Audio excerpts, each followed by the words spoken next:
परदेशको भूमिमा पराई जस्तो लाग्छ यहाँ। तपाईको वचनले सम्झाउँछ नडर म तिमीसँग छु। जताततै तपाईको अनुग्रहले घेरेको छ प्रभु। तपाईको उपस्थितिले घर बनायो यो मुटुमा। परदेशी होइन म त स्वर्गको नागरिक।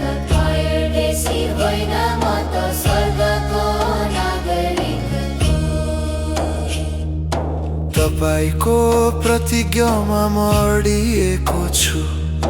पहाडहरूतिर म मेरा आँखाहरू उठाउँछु। पहाड भन्दा माथि मेरो सहायता आउँछ। हे प्रभु, तपाईँ नै मेरो रक्षक हुनुहुन्छ।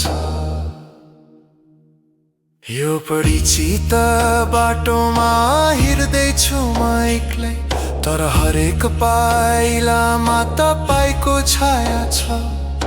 घर टाढा भए पनि तपाईँ नजिकै हुनुहुन्छ।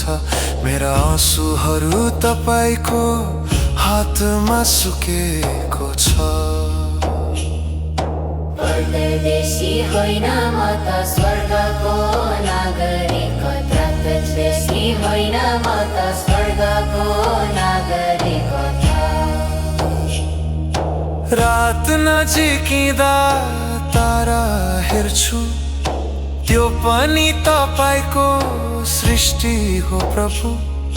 याकुब जस्तै म यात्रामा छु, तर तपाईको वाचा सधैँ मेरो साथमा छ। परदेशी होइन म त स्वर्गको नागरिक। परदेशी होइन म त स्वर्गको नागरिक।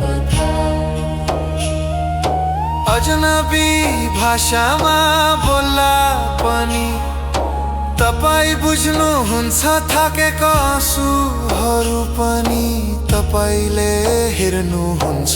मिश्रको देशमा युसुफ जस्तै म पनि तपाईको योजना भित्र छु। म जहाँ भए पनि तपाईको कृपाबाट टाढा छ।